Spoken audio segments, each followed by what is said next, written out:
Catholic Daily Mass Readings, August 16th, 2024, Friday of the 19th week in Ordinary Time. A reading from the book of the prophet Ezekiel. The word of the Lord came to me. Son of man, make known to Jerusalem her abominations. Thus says the Lord God to Jerusalem. By origin and birth, you are of the land of Canaan. Your father was an Amorite and your mother a Hittite. As for your birth, the day you were born, your navel cord was not caught. You were neither washed with water, nor anointed, nor were you rubbed with salt, nor swathed in swaddling clothes. No one looked on you with pity or compassion to do any of these things for you. Rather, you were thrown out on the ground as something loathsome the day you were born. Then I passed by and saw you weltering in your blood. I said to you, live in your blood and grow like a plant in the field. You grew and developed. You came to the age of puberty. Your breasts were formed, your hair had grown, but you were still stark naked. Again I passed by you and saw that you were now old enough for love. So I spread the corner of my cloak over you to cover your nakedness. I swore an oath to you and entered into a covenant with you. You became mine, says the Lord God. Then I bathed you with water, washed you away your blood, and anointed you with oil. I clothed you with an embroidered gown, but sandals of fine leather on your feet. I gave you a fine linen sash and silk robes to wear. I adorn you with jewelry. I put bracelets on your arms, a necklace about your neck, a ring in your nose, pendants in your ears, and glorious diadem upon your head. Thus you were adorned with gold and silver. Your garments were of fine linen, silk, and embroidered cloth. Fine flour, honey, and oil were your food.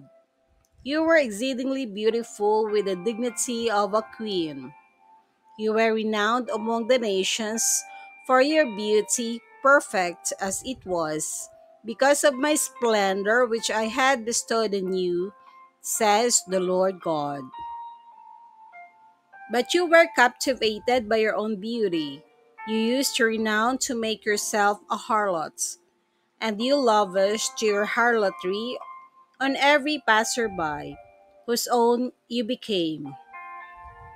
Yet I will remember the covenants I made with you when you were a girl, and I will set up an everlasting covenant with you, that you may remember and be covered with confusion, and that you may be utterly silenced for shame when I pardon you for all you have done, says the Lord God. The word of the Lord. Thanks be to God. Responsorial Psalm. Let our response be, you have turned from your anger. God indeed is my Savior. I am confident and unafraid. My strength and my courage is the Lord, and He has been my Savior. With joy you will draw water at the fountain of salvation. You have turned from your anger. Give thanks to the Lord, acclaim His name. Among the nations, make known His deeds. Proclaim how exalted is His name.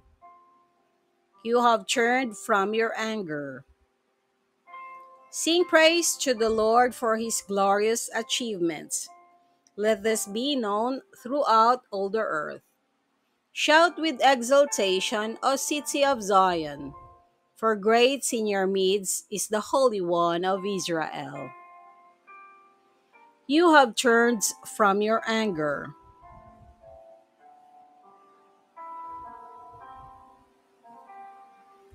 reading from the Holy Gospel according to St. Matthew. Some Pharisees approached Jesus and tested him, saying, "Is it lawful for a man to divorce his wife for any cause whatever?" He said in reply, "Have you not read that from the beginning the Creator made them male and female, and said, 'For this reason a man shall leave his father and mother and be joined to his wife, and the two shall become one flesh.' So they are no longer two but one flesh.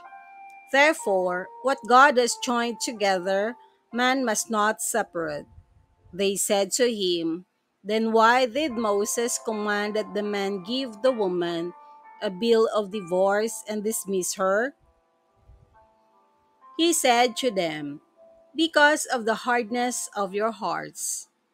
Moses allowed you to divorce your wives, but from the beginning it was not so. I say to you, whoever divorces his wife, unless the marriage is unlawful, and marries another, commits adultery." His disciples said to him, "If that is the case of a man with his wife, it is better not to marry." He answered, "Not all can accept this word, but only those to whom that is granted.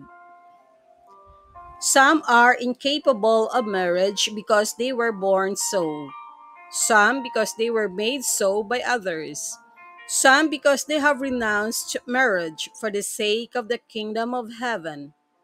Whoever can accept this ought to accept it." The Gospel of the Lord. Praise to you, Lord Jesus Christ.